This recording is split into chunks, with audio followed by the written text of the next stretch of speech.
Good afternoon, Maine. I shouldn't say good afternoon. Geez, it is afternoon, but it's actually evening. So, anyway, you are watching the Muddy Waters podcast. We're doing a little after hours or a Muddy Waters after dark, I guess. And as you can see here, for the Muddy Waters podcast, I've created some merch, and you can see it on my X page. I posted earlier. If you're interested, that's something that you like. I've got more stuff coming. This is kind of a test run. But we are the Muddy Waters Podcast, and the Muddy Waters Podcast exists to help the people of Maine better understand what's going on here in our state because they are muddy waters. Maine politics, whether it's local, state, national politics, are just muddy. It's muddy in a number of different ways. One, it's hard to understand. It's hard to understand in part because mainstream media, who's supposed to educate and inform the people, are not doing their job. And so, as a result, this is why I exist. And I've been telling people, a lot of people recently, that I didn't really want to do a podcast, especially didn't want to talk about politics, but it's something that is needed. And so this is why we're here. If the mainstream media decided that they wanted to do their job, I would be happy to go about my life and do other things, and focus on other areas where I think there are good things happening. But anyway, we do this. Part of the way in which we help people better understand what's going on here in our state is by bringing in experts and just people who have on the ground experience of what's going on in our world. And so we're fortunate again to be blessed with, for the second time, Allen Sarvinas of Parental Rights and Education, Maine. How are you doing, Allen? All right, Chuck, yourself? I'm doing well. Doing this late podcast because we get to, this is when we got to fit it in because you're running all around the state doing this, that, and the other thing, and working with parents and help protecting their rights in education. So thank you for doing that, by the way, and thanks for taking the time to come on top of everything else that you're doing. Yeah, appreciate the opportunity. You're getting to some interesting people, and your audience is growing. So appreciate the offer. And 9:30, 10 o'clock, that's okay. We keep going. Yeah, well, the nice thing is people don't have to watch it late at night. They can watch it whenever they want because we'll just, it'll be there on X, and this is the time that we can create it. So, what was I going to say? So obviously a ton of stuff that's been going on in the school system, and just wanted to. We've got some events coming up, and just wanted to kind of start by kind of explaining again, just for people, what parental rights and education in Maine is, how you do it, why you do it, that kind of stuff, and then talk about like what we've got coming up. Yeah, Parents' Rights and Education is a national organization out of Oregon. They started a little bit over a decade ago, but in the last few years, they started to branch out nationally with their platform. If you go to trainspeakchange.com, you can see that it's not a informational based website. It's driven parents towards action. You can sign up for free membership, get you free training. The first training is how to effectively testify. You learn what a board is, how it's supposed to go about it, and then how to effectively use your voice during public testimony, but also grassroots organizing, starting a petition, getting people to support, building a little pressure. And one, really important part is trying to build a relationship with at least one board member. And then the other training is how to run for school board. Again, another basic training, but definitely get you off on the right foot. So then when you start doing the right things, people start paying attention. And that's what we're really about. We want to reach individual people one or two at a time, activate them, get them going the right direction, and watch them take off and make sure they have actionable information and not just overwhelming information and not know what to do with it. Absolutely. So, empowering and equipping parents and other people in the town to be able to help, fix our school systems. Like one of the things that I feel like I talk about on here a lot is like how we build a movement. How I think one of the things that sometimes frustrates me when we talk about how we're going to win is everybody's always focused on the top of the ticket, the top of the ticket, the top of the ticket. And I think there is a reality that who is at the top of the ticket does matter to some degree. but if we actually do our work in the grassroots organizing and going and getting people to run for school board, city council, and building our bench, then that then becomes our bench for state, house, and senate. If we do the work there, it makes it a lot easier, and we don't the top of the ticket. Then if we're doing our job, there doesn't necessarily matter quite so much, if that makes sense. And I think, so on more, in addition to the fact that it would help us fix our school systems, which are obviously incredibly problematic, but it would also help us build our overall movement and get the right people elected, so that we're creating the right laws, protecting our kids, which is the number one thing that you're focused on. But it's bigger than just like, this is more than just about fixing the schools. This is about fixing our state.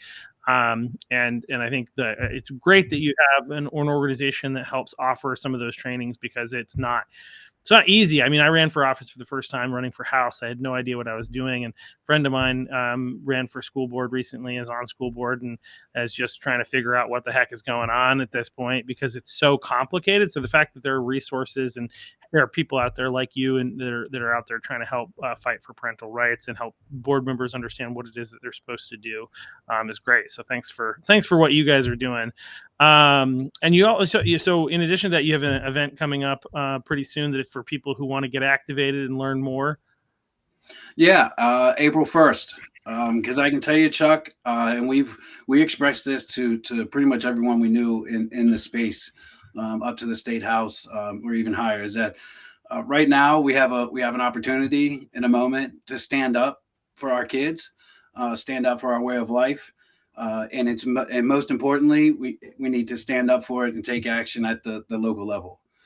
So on Tuesday, April 1st at 5:30 p.m., we have rented the Elks Lodge in Augusta, 946, for an engaging night that will equip parents to protect girls' spaces and activities. And because we want to set the message that this ends here, and that school boards do have the local authority to do so. The state has never cut off funding to a district. They would be terrible politically. It would be terrible all the way around. We don't believe they'll do it. We believe local school boards need to take on their own authority. And on April 1st, you'll learn how to go about it. We also have a great panel, starting with Rebecca Brooks, a teacher, 17-year educator, who courageously resigned due to a hostile environment. And as I was pointing out before, we target one or two people to really get them off on the right track. Rebecca agreed to work with me over a couple months. She ended up getting 350 signatures, was at a polling station getting signatures, built a big, decent list, and then was able to go to the school board and grieve the government how she wanted. And now she's known as an advocate. And I think after this event, she'll just keep growing as a 17-year educator, telling people what it's really like behind school doors, which is a massive, massive chilling environment with teachers, admin, students, all being somewhat oppressed. To be honest with you, right? That's why we don't see debate teams. Nobody wants to speak up. Everybody knows it's wrong. Everybody knows that boys shouldn't be stealing championship for girls. Everybody knows Title IX, and the reason for it was, over and over in courts for decades now. They've proven why there's harm on the girls' side. They've shown why there's harm on boys' side if you let girls into their private spaces. And this is really the momentum is here. There's enough people paying attention. And April 1st, we want to use as a tool to attract new people, get them in, get it going down the right path, to support their board members, and really start building out locally. Yeah, absolutely. And just to kind of pivot off, so Rebecca Brooks was actually, because you helped me make a connection there. She was actually on the podcast, and she talked about like the biggest issue for her, and the reason that she resigned. The driving factor was, you talk about chilled environment, and you're talking about chilled speech. You're talking about the fact that people are not free to say that they believe a boy is a boy and a girl is a girl. For instance, they're not free to not use preferred pronouns. They're forced to agree with people, basically with a mental illness, is what gender dysphoria is. This is not me saying that either. That's the actual official classification. And if you choose if you don't believe that somebody is a different gender than they actually are, then you're not allowed to say it, essentially. And that's a dangerous, again, free speech is really, really important. And this kind of what do we want to call it, militarized empathy or whatever we want to call it, taking people hostage by their empathy is not a positive, I don't think. But that's kind of what's been happening with these the schools and how they're dealing with their teachers. And so when you said Rebecca went out and got signatures, do you mean like signatures for a petition to say that we don't want this in our school district to be able to bring to the school board? Is that right? Yep. When she came to me, I helped her narrow down to one specific item or goal that she would want in the policy, and that came down to students' free speech. Because in the gender policy that's passed pretty much in almost all districts is a mandate to use gender ideology speech. And that's technically separate from Title IX, because one of the things that's been happening is we have been seeing some successes. So there have been a number of towns, I believe, that have, I think, Augusta, Wyndham, and Freeport have all rolled back their title, and there maybe are some others, but at least those are the three that come to mind that have rolled back their Title IX policies to the 2020 revision, which is before they tried to add gender identity in there. So they've done that, but they haven't changed the harassment policies, which is the issue that you're talking about, right? Is the under their harassment policies, if you don't use their preferred pronoun, or if you're a girl in a girl's bathroom and a boy walks in and you question them and ask why they're there, and they say they're a girl, you can get in trouble for harassment. Is that right? In theory, yeah. Well, a couple of these boards did roll back even the sexual harassment policy, but awesome. They're still enforcing the Maine Human Rights Act speech. I mean, the Maine Human Rights Act text, and that's part of what's on April 1st that we want to talk to parents about. Like I said, we have the panel. It starts with Rebecca. Amber Levine will be there. She's been one that's fighting in a lawsuit for years now. We have Dr. Tom Moyer, clinical psychologist, who's going to go over the science and really build up people's confidence that this isn't just a culture war. This is also a truth war. Reality, science, data is on our side too. We just need to find the courage. And as always, Heidi Sampson is going to close it with her usual inspirational speech about people need to take it on their own, receive what people are trying to help them, and run with it locally. Yeah. Well, I think what you're doing is great. One of the things that I think I want to encourage people with is that you've done some things and they've been successful. We've been able to see progress as a result of the work that you're doing with you yourself in going to school board meetings where you're in touch with parents and they're concerned, but also parents themselves. You've been able to actually affect positive change. And I think that it's important for people to understand that there is hope, that there are things that we can do, that, starting by, as you said, kind of building relationships with school board members, but then holding them to task for what is the reality of the law, and kind of creating like some momentum, and showing from like getting petitions and stuff like that there are people that are actually interested in changing how things are done, and that through doing that you're actually able to put pressure on the school boards to do what they should do. Is that right? Yeah, absolutely. As we all know, there's a progressive woke cabal that uses the school system to get to other people's kids. Okay. But on the other side, which is when I started working with the Maine Education Initiative, which Heidi Sampson is executive director.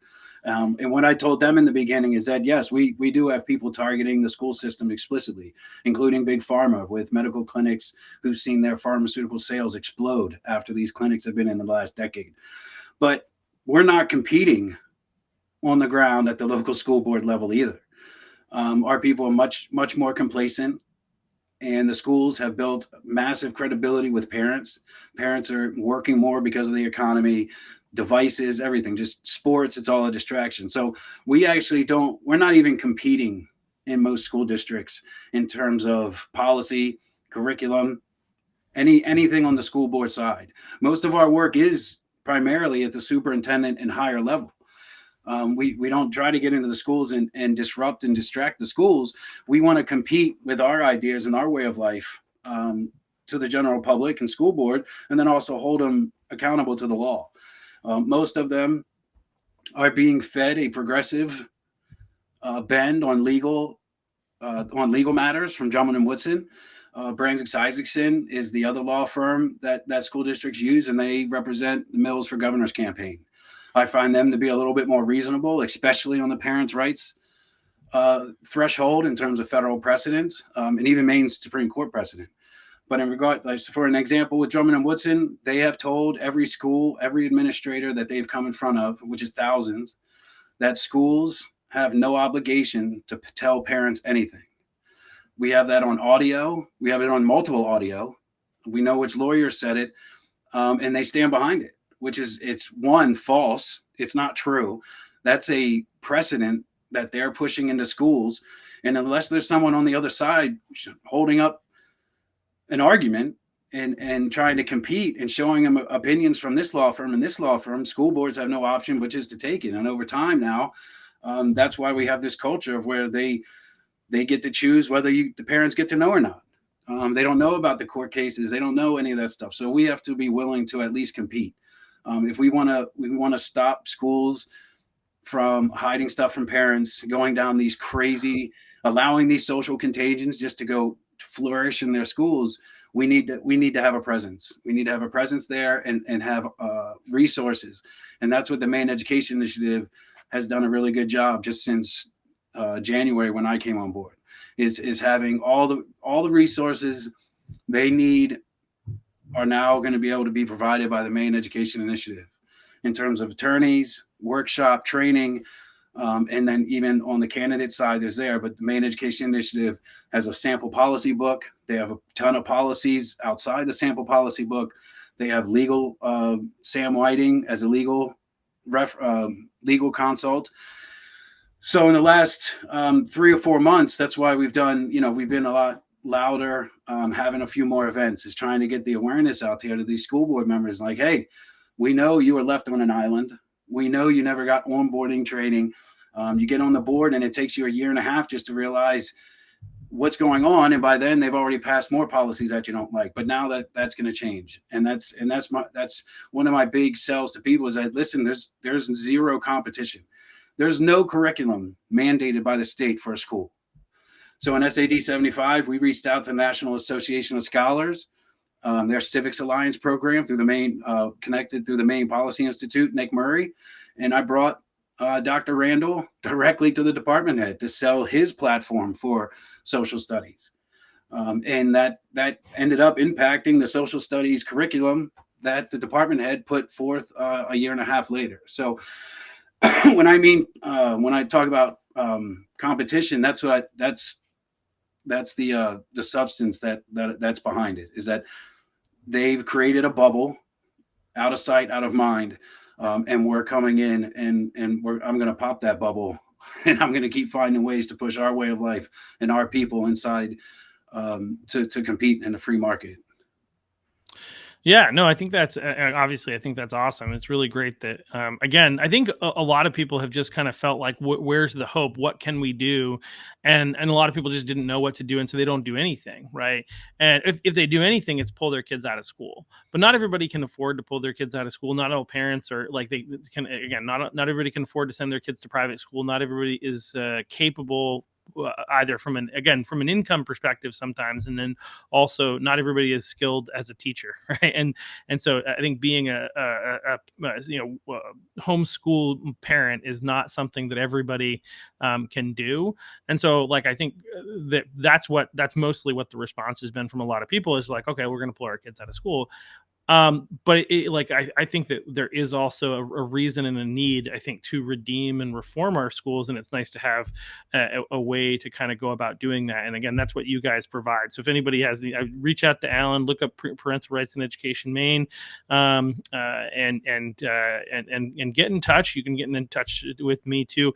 But I think we need, like, one of the things that I talk about a lot on this podcast is the fact that we have a lot of people that are frustrated about what's going on, but they don't necessarily. A lot of people, a lot of our Mainers and our conservatives in particular, we just want to be left alone. We don't want to engage. We don't want to go to school board meetings, which is why, even though like we talk about Title IX and that issue there, even though this is an 80-20 issue, you go into a school board meeting and it does not feel that way because the other side is very motivated to show up.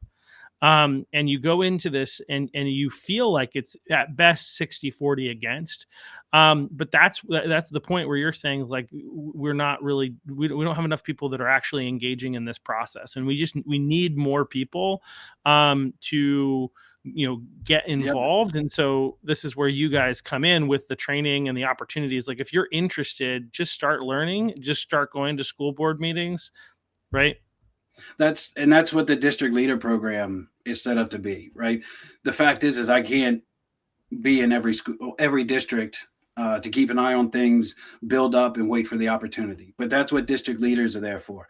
And it doesn't mean their whole life becomes now working with Allen Sarvinas and Parents' Rights in Education. So like you said, one of the big problems we have is we don't have the grassroots organization or skills developed. So when an opportunity comes along, we can take advantage of it to the best degree or the best possible outcomes, right?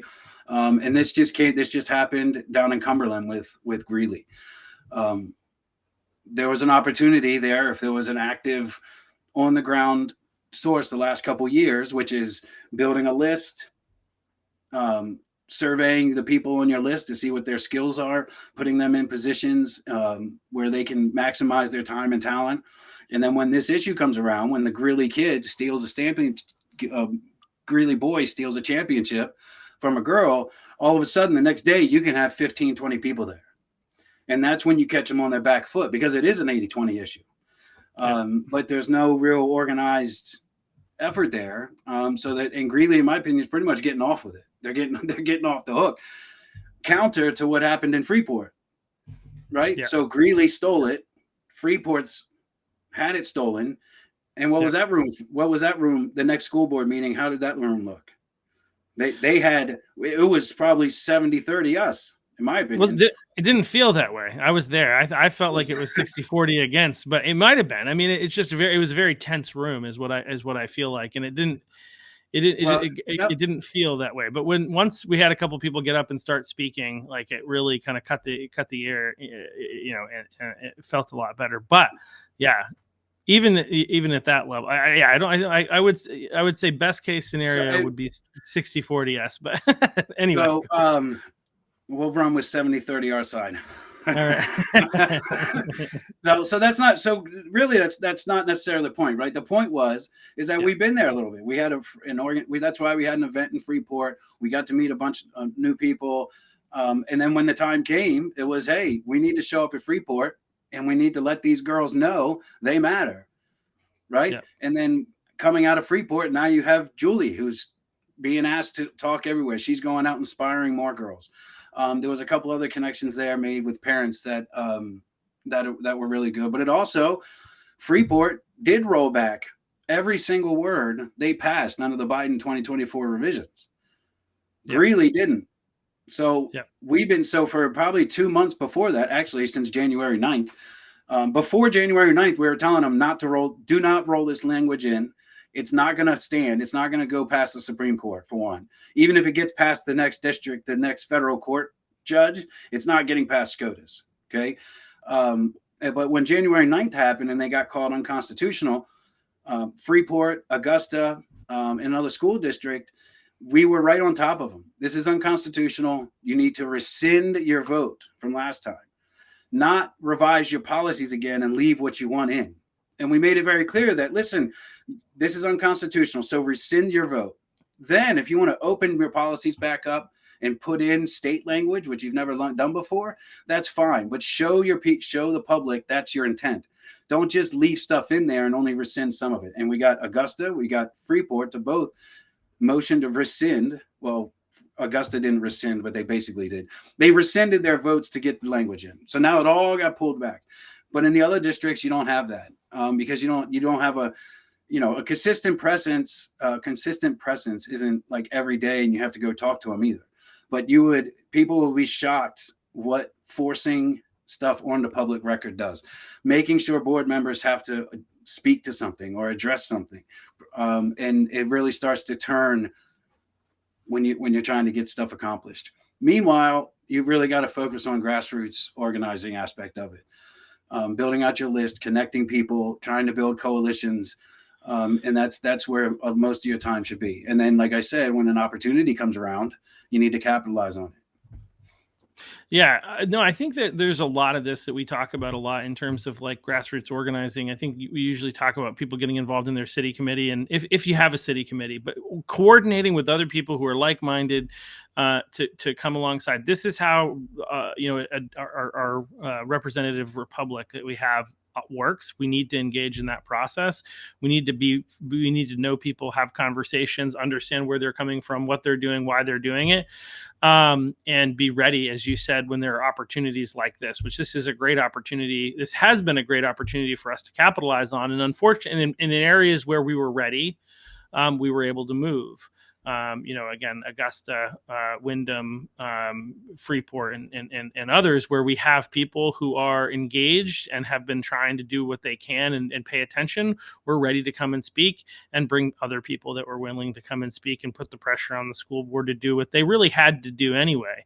Wyndham was fun because people kept mentioning the letter from Maine Education Initiative, kind of outlining how they legally have to do this. You actually don't have a choice on this if you don't want to lose your federal funding.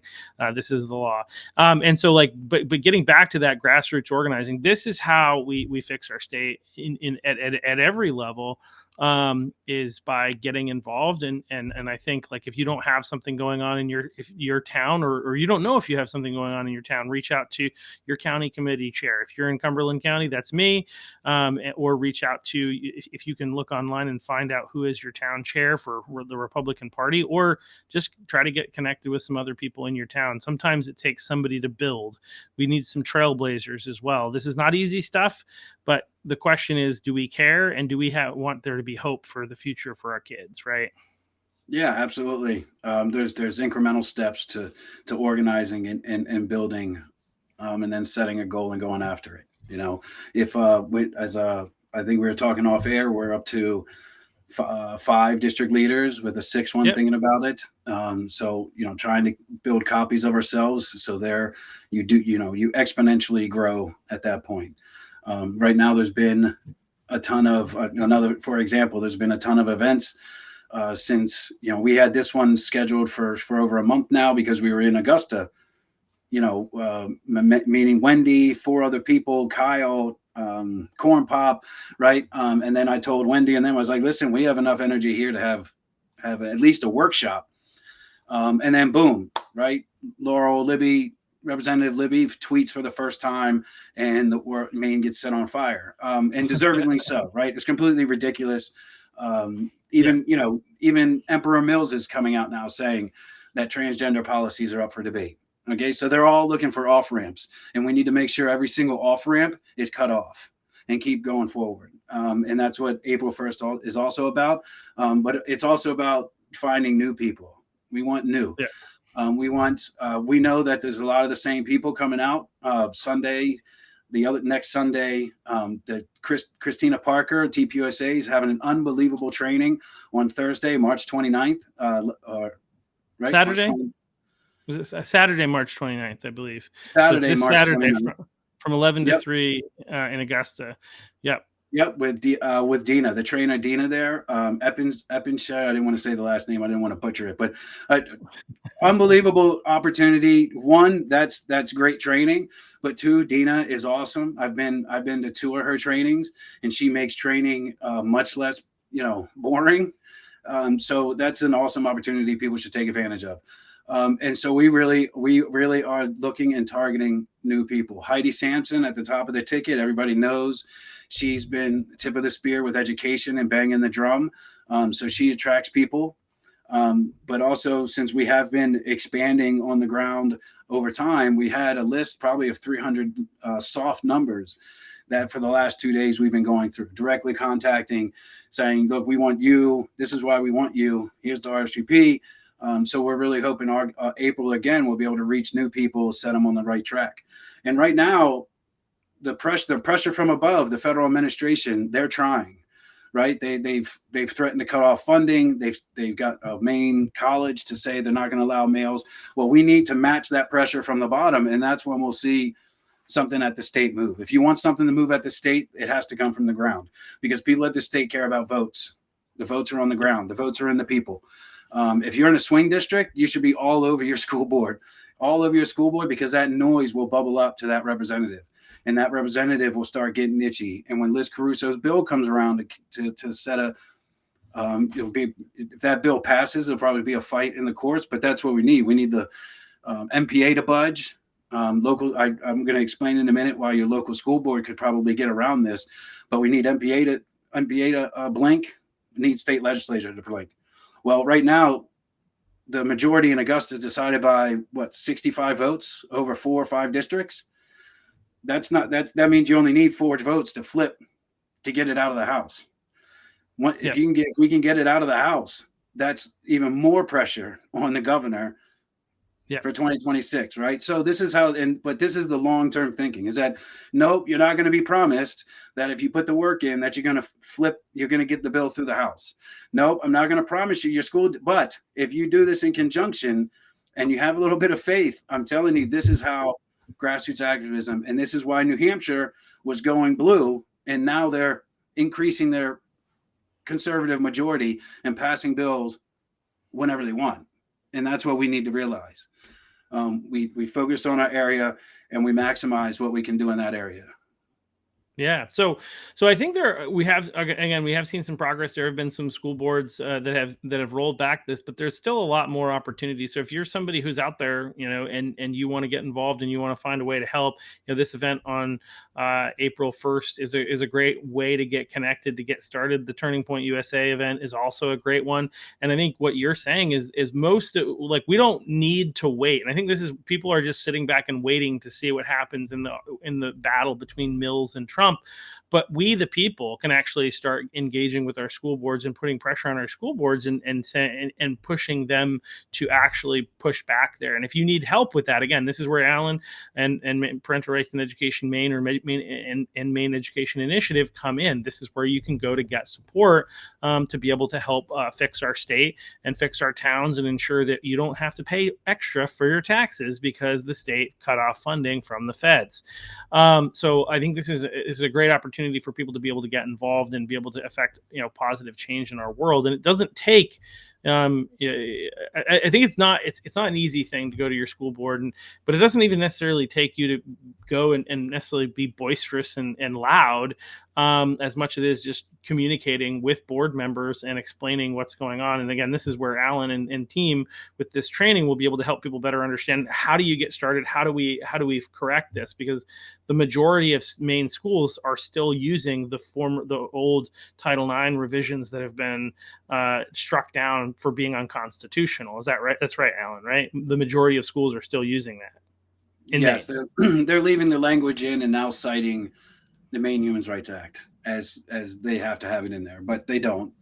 They never revised the federally driven Title IX policies with state. Here's how you can look at it. If they were able to update or should have updated those policies, they would have done it before 2024, before the 2024 Biden revisions, right? Right. The Maine Human Rights Act was updated 5 years ago. Right. So and they Drummond and Woodson and Brains-Excitingson weren't advising those boards to update those policies with gender language and this stuff. They only did it because of the 2024 revisions, but now they're leaving it in. And that shows the opportunistic, left-leaning, progressive movement, right? So they're going to take every opportunity to leave it in. But if it should be in there, then it would have been in there a long time ago. And that's a really big message we pushed on Freeport. We pushed on Augusta. Like, that was the main one. It was like, listen, that's fine if you're going to do it, but this is what you're doing. And we're going to make sure everybody knows. You had 5 years to put this language into these policies and you didn't. And now you're leaving it in there because you're politically driven and you're not objectively governing. Yeah. Well, so again, like there is stuff that we can do. So I would just encourage anybody to get involved. And you mentioned that there was another tactic that could be used by schools, that you were going to kind of go over in a bit to avoid, um, like the fact, because Oh, part the of the problem. MPA, So we've got the schools, and then we've also got the MPA, right? Maine Principals And Association. yeah, and so they basically are allowing transgender athletes to compete, but there is a way to, in the sport of their, in the gender of their choice. That's kind of their provision, and in order for schools to participate in the MPA, they have to agree with that. Generally speaking, is that right? Yep, they used to have a process to basically vet the athlete to make sure it was a sincerely held belief that they wanted to be the different gender. Okay, in April 2024, the Maine Wire reported on it. They changed their policy. Now the policy says if the school district designates a student as transgender, they have to be allowed to play the sport with the gender they choose. So, first, the provision in the MPA still allows them to say no based on safety. That's why we see Hmm, most of these boys and girls sports are not in contact sports. Okay, they're interesting. not in contact sports because that brings physical safety into it. Physical safety is visual. That's when people get triggered. Just like when they saw a 16-year-old boy with defined arms standing 6 inches taller than the next girl, jumping 8 inches taller than she did to win a state championship. That's all visual, and that really provokes people. But the mental side of it is what Title IX is mostly dependent on. And that's the harm that the MPA is not factoring in, or they're intentionally not factoring in. So under safety alone, the Maine Principals Association could say, no, the harm for girls is too great to allow you to play. That doesn't mean we're not compassionate to you. We understand you're gender congruent, you have gender dysphoria, whatever it is. The fact is, we're going to side with safety for decades long precedents of Title IX being upheld. So that's one way the MPA could do it right now, is just say this: the mental and physical safety of girls is too much of a threat, so we're not going to allow it. Okay, they could do it per student that applies. That's one way. Two, the school districts stop designating these transgender students as transgender for sports. Having your policy that their gender plan or whatever does not apply to sports, so don't designate them. And there's an argument to be made that they're not actually designating them anyway because they can't put it into their official records. This is all. This is basically a big social movement. Okay, Yeah. they're not going it into Power School. They're not updating their official records. They're not in Massachusetts. I believe the Massachusetts Family Institute won a case keeping the parents didn't want the transgender name in a yearbook because they're not supposed to use it in any official capacity that could last forever because they're kids and they still have to accept that this might go away in 6 months. Correct? So, did you follow me there? So I think so. Yeah. the point is that it's not they're not officially designated it on paper or medically. And so the MPA, Maine Principals Association, says if you designate a child transgender, they have to. So the school policy just needs to read that this gender plan and social treatment does not apply to sports. And that's how I would go about it legally to make them decide, put them on the hook to figure it out. Yeah.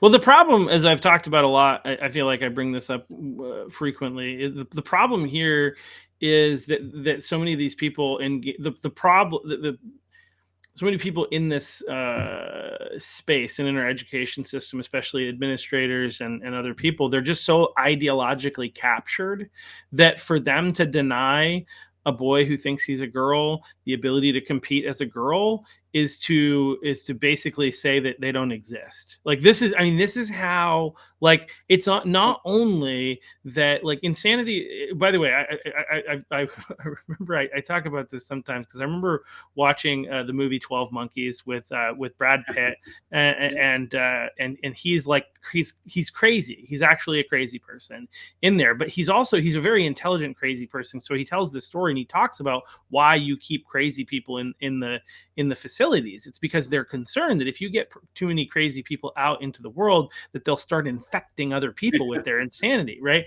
And I remember like listening to this, and I'm just like, I thought that was kind of funny, right?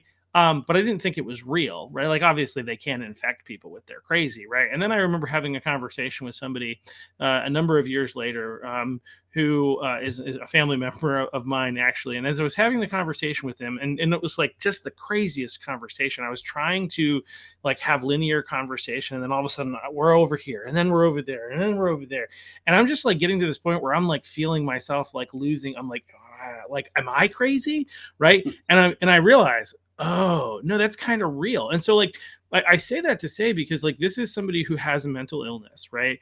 Crazy is not necessarily the right word, but somebody who has a mental illness, and now we've built an additional mental illness around it with the people who go along with it, and enter into it with them, and then like vehemently defend it, because again they're ideologically captured. It's a form of like it's more, rather than crazy, it's more like 1984, where if the party tells you that 2 + 2 = 5, then 2 + 2 = 5, even though we know that 2 + 2 = 4, and it can't equal anything other than 4. If the party says it's 5, then it's 5. Like, there's an element of like, cognitive dissonance, right? Where people are, but they are ideologically captured, and they do tend to come to a place where they believe this thing over here, that if you deny that this person is who they say they are, in any aspect of denial, not using the pronouns, not letting them compete in the sport of their choice, is to deny that that person exists, and is to deny that they are what they think they are, and the entire system unravels, and they won't allow it. That's the problem here, and that's why they're so resistant and so hard to push back against this. Yes, the decades of work targeting schools through Yeah. campus is paying off, and we're seeing it, right? The complete that's we don't see any debate clubs. We've been told by multiple kids and multiple parents from their kids in multiple districts that the administrators know they just can't debate certain things because they want to debate the most controversial stuff, just like they did in the 60s, just like they did throughout history, right? Us as adults, we're not going to move on from our viewpoints. It's almost impossible. To sway someone's opinion, you need like 10 years, like to really do it on a mass scale. But so it's always been the young generation who's been allowed to, and we've put a big bubble around their space and says, you guys can debate and argue and use crazy, and then they come out with some solution. It ends up they coming out with a solution, which then everybody ends up another generation moving forward, just like it happened in the civil rights era. They're not allowing that. So the same the same stuff we're arguing about, they're going to end up arguing about, because they're not allowing them to argue. They have to let, so that breeds what you're talking about. Well, and this is part of the reason we see actually a significant portion of younger people are starting to sway conservatives, especially young men. Gen Z young men are more swaying conservative because they're seeing this and they're like, what, you're going to tell me I can't speak? Which is why, that moment, I think, where Julia spoke up at the Freeport school meeting, and it was just such a powerful moment, and it just, like, that's why it went like wildfire in social media, and why everybody's asking her to speak everywhere, because and that's because of she felt like doing that because of the momentum of the Laurel Libby post, and the sense around the injustice of what had happened in this situation, which was empowered by the fact that Trump is president and is addressing this obvious issue that is insane that we're even having to debate it.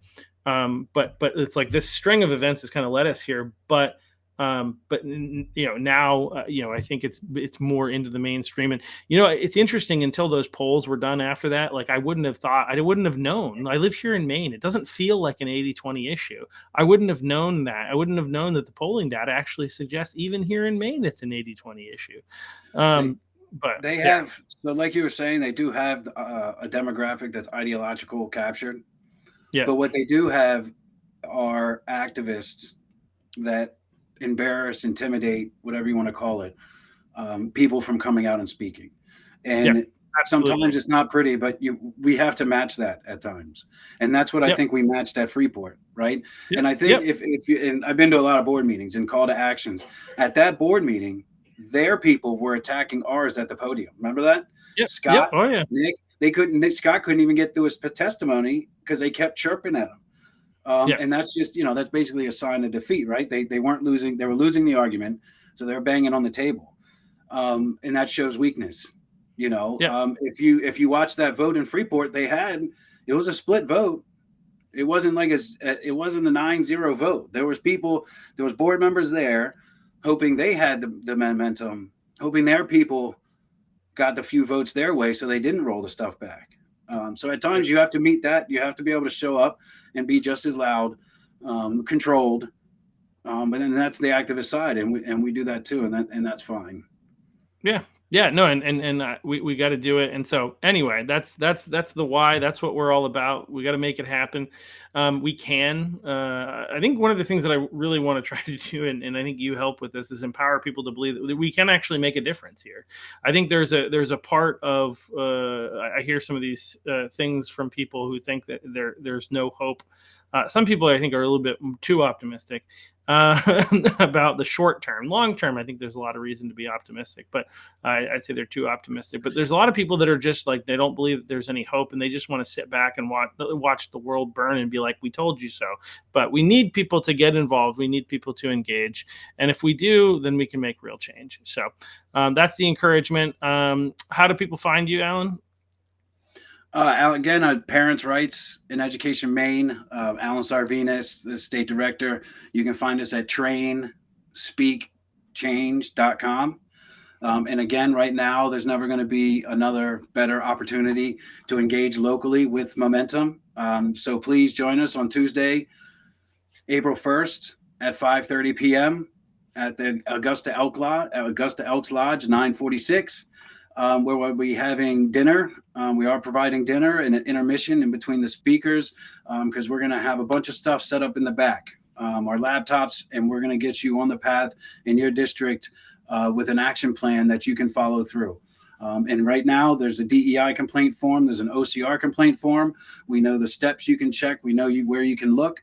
And if you're bored or they don't want to compromise on anything, we want to get a DEI and OCR complaint form and filed in every district if that's possible. That's the pressure we need to provide. The Trump administration, the federal administration, is giving us plenty of opportunity. That's why they're making this. If we flood that administration, we're told, honestly, we've been told they want these forms filed and they want the evidence put inside, file them, and keep filing them. They want more leverage, and they'll continue to fight with us. So reach out, bring a friend. If you've been to the rallies, if you know me and I know you, that's awesome. I'm not trying to take advantage of your loyalty. I want you to reach out to some new parents and say, hey, this is at the private venue, the Elks Lodge, right? The driveway's real long. So if there is any protesters, you're never going to see them or hear them. Right? It's going to be totally secure. It's going to be behind closed doors. You're going to have a ton of direct one-on-one time with myself or district leader, Heidi Sampson, Rebecca Brooks, Amber Levine. Get an interview with Muddy Waters. That's what I talked to Chuck about. I say, get new voices on, new people. We need to find new people. So, and that's who we want. And it'll be a great time. So again, that's Tuesday, April 1st. At 5:30 p.m. at the Augusta Elks Lodge. We do need you to RSVP because we do have food and some items we want to give people. So we're trying to gauge how much we need to provide. So if you go to our Facebook page, Parents' Rights in Education Maine, Instagram, you'll see the links. And if you go to trainspeakchange.com/blog/events, you should find the event there too that you can RSVP. If you have any trouble, reach out. We'll get it over to you. I'll try to post it to X at some point as well, and it's already on Facebook. So yeah, so definitely come get involved. Like I said, I'll interview anybody who comes. I like to do these mini, like 1 minute, 2 minute, 3 minute, or even 30-second little interviews. I find that they like asking people just why are you here, what's it, or we could talk about some other things, and those things tend to have a lot of fun on the TikTok and Instagram and some other places, and people tend to really like them because this is an issue where we have a lot of momentum, but also people like raw and they like hearing from other people, other than just me and Alan. We're fun, but like there are Yeah, other let me. people. I forgot. I should have done this. I should have done this before. Give a shout out to Lisa Gagne. She's a district leader for us over in Belgrade, Yeah. RSU 18, and she's been awesome. She's been on the Yep. phone, text, social media, taking over some of the social media stuff, which is fine with me. If you see social media from Parents' Rights and Education, that's me probably up at 2 a.m. scheduling it for the next day because I just don't prioritize it. So if you like, so Lisa's been awesome. She's rocking it. She's going to the training Thursday. So if you think about it, Saturday, that Saturday trainings is teaching you how to best do what we want to point you in the right direction to do. So you come Saturday, you get trained up to how to do it. And then we're going to show you exactly what to do, how to get there. And at the end, you're either going to be forcing change or you're going to be helping the cause by submitting these complaint forms. And that's how you should look at it. That's how we're looking at it. And hopefully people are ready to go. All right. Well, thanks so much, Alan. Thanks for doing a late podcast, and we got to get you off so we don't get you in too much hot water with the missus. So thanks for everything that you do, and keep it up, and look forward to seeing you at these next couple events. And everybody else, hopefully we can get some more people out to show up and get activated and involved and engaged and help turn our state, make more sense, and protect our kids. That's the biggest thing. And which our kids are our future. So like every problem, that we have in our society stems from the problem in the education system. So this is where we got to get some change coming. So anyway, thanks again, Alan. Thanks to everybody else. We'll see you again. Tomorrow will be fun too. We've got Cassidy Carlisle.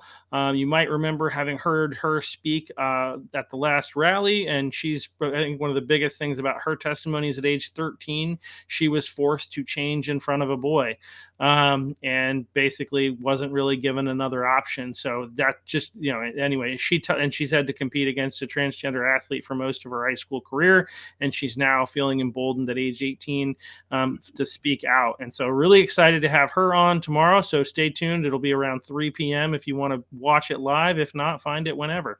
All right. Thank you all. Have a great night. Thanks, Chuck. Alan.